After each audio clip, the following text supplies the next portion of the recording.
Hello అందరికీ మనకి ఈ రోజు టాపిక్ వచ్చేసి అశ్వత్థామ.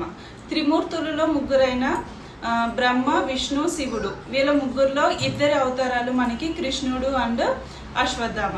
కృష్ణుడు మనకి యుగ పురుషుడిలాగా ధర్మం వైపు నిలబడి చిన్న వయసులోనే అనేక మంది రాక్షసుల్ని సంహరించి మనందరికీ ఒక ఆదర్శవంతమైన పురుషుడిలాగా నిలబడ్డాడు. అదే సేమ్ ఈక్వల్ శక్తి గల శివ అవతారమైన అశ్వత్థామ మనకి అధర్మం వైపు నిలబడి చంచల మనస్తత్వంతో మనకి ఒక క్వశ్చన్ మార్క్ లాగా నిలబడ్డాడు. సో ఇద్దరు ఈక్వల్ శక్తి గల దేవుడి యొక్క అవతారాలు ఎందుకు ఇంత డిఫరెన్షియేషన్ ఉంది? ఈ యొక్క సమాధానానికి ఆన్సర్ ఈ వీడియోలో చూద్దాం. మనకి ఈ అశ్వత్థామ పుట్టుక కంటే ముందు చిన్న బ్యాక్ స్టోరీ ఉంది అశ్వత్థామ గురించి. అదేంటంటే క్షీరసాగర మదనం సమయంలో అనేకమైన వస్తువులతో పాటు మనకి హాలాహలం అనేది వస్తుంది. ఆ హాలాహలాన్ని ఎవ్వరూ తీసుకోవడానికి రెడీగా లేనప్పుడు విష్ణుమూర్తి, బ్రహ్మ ఇంకా అనేక మంది అందరూ కలిసి శివుణ్ణి ప్రార్థిస్తారు హాలాహలాన్ని స్వీకరించమని. శివుడు హాలాహలాన్ని తీసుకోవడానికి రెడీ అయిపోతాడు, విషాన్ని తీసుకోవడానికి. సో ఆ విషాన్ని తీసుకునేటప్పుడు శివునిలోని విషపురుషుడు చాలా ఇబ్బంది పడతాడు. ఎందుకంటే బయటకు వస్తే సమస్త లోకాలు అంతమవుతాయి, కడుపులోకి వెళ్తే శివుడు కూడా అంతమవుతాడు.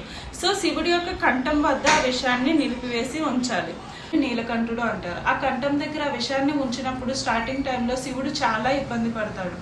శివుడిలోని ఆ విషపురుషుడి యొక్క ఇబ్బందిని చూసి విష్ణుమూర్తి ఈ విధంగా చెప్తాడు, నువ్వు నేను కలిసి మహాభారతం అనే ఒక యుద్ధంలో ఆధిపత్య క్షత్రియులందరినీ హతమరుస్తాము అని అక్కడ చెప్తాడు. ఇది అశ్వత్థామ యొక్క జన్మకి మెయిన్ బీజం. సో ఇప్పుడు ఈ అశ్వత్థామ ఎవరు? శివుడిలోని విషపురుషుడు, శివుడు కాదు. మనకి శివుడు అంటే ఎన్నో మంచి లక్షణాలతో పాటు కొంచెం క్రోధం, ఆవేశం, కామం లాంటి లక్షణాలను కలిగి ఉన్న ఒక పర్సన్. అలాగే విష్ణుమూర్తిలో కూడా అనేక మంచి లక్షణాలతో పాటు కొంచెం క్రోధం, ఆవేశం, కామం లాంటి లక్షణాలు కూడా ఉంటాయి కదా. అలాగే శివుడులోని మొత్తం మంచి లక్షణాలు అన్నీ కాకుండా క్రోధం, ఆవేశం, కామం లాంటి లక్షణాలతో పుట్టినవాడు అశ్వత్థామ. ఈ లక్షణాలతో మాత్రమే పుట్టడం వల్ల కృష్ణుడికి ఉండే అంత పవర్ కానీ కృష్ణుడికి ఉండే అంత గుడ్ హ్యాబిట్స్ కానీ మనకి అశ్వత్థామలో లేవు. అందుకే అచంచలమైన మనస్తత్వంతో అశ్వత్థామ ఉన్నాడు. సో అశ్వత్థామ ఎందుకు అనేసి మనకి క్లారిటీ వచ్చేసింది కదా. బేసిక్గా అశ్వత్థామ లార్డ్ శివ యొక్క అవతారం కాదు, అంశ. అంటే కొన్ని భాగాలను మాత్రమే తీసుకుని పుట్టినవాడు అశ్వత్థామ. శివుడికి ఉన్న బలం, తేజస్సు వీటన్నిటితో పాటు ఏదైతే అంశాలను తీసుకుని అశ్వత్థామ పుట్టాడో, క్రోధం, ఆవేశం లాంటి అంశాలను తీసుకుని పుట్టాడు కాబట్టి ఆ అంశాలను మాత్రమే అశ్వత్థామ రిప్రజెంట్ చేస్తాడు. మరి ఉప పాండవుల్ని చంపడం కరెక్టా కాదా?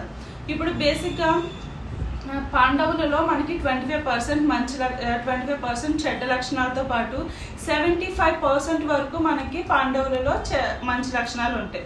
అలాగే కౌరవులలో 25% మనకి మంచి ఉన్న 75% చెడు ఉంటుంది.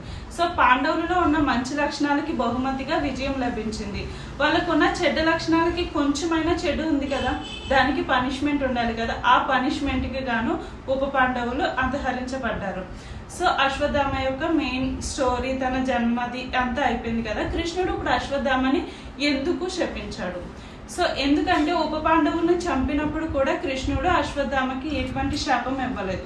గర్భస్థ శిశువుని అంటే కడుపులో ఉన్న శిశువుని చంపడం వల్ల అశ్వత్థామకి శాపం వచ్చింది. ఎందుకు గర్భంలో ఉన్న శిశువుని చంపాలనుకున్నాడంటే మెయిన్ దుర్యోధనుడికి ఇచ్చిన మాట. ఏంటా మాట?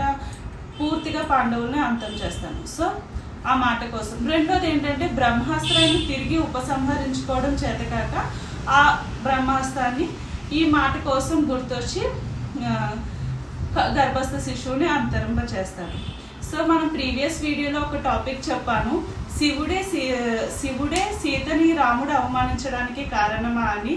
అలాగే ఇంకో విషయం కూడా చెప్పాను, సీత కోసమే కృష్ణుడు 16,000 మందిని పెళ్లి చేసుకున్నాడని. ఈ 2 టాపిక్స్ కూడా మన ప్రీవియస్ వీడియోలో ఉంది, ఒకసారి చెక్అవుట్ చేయండి.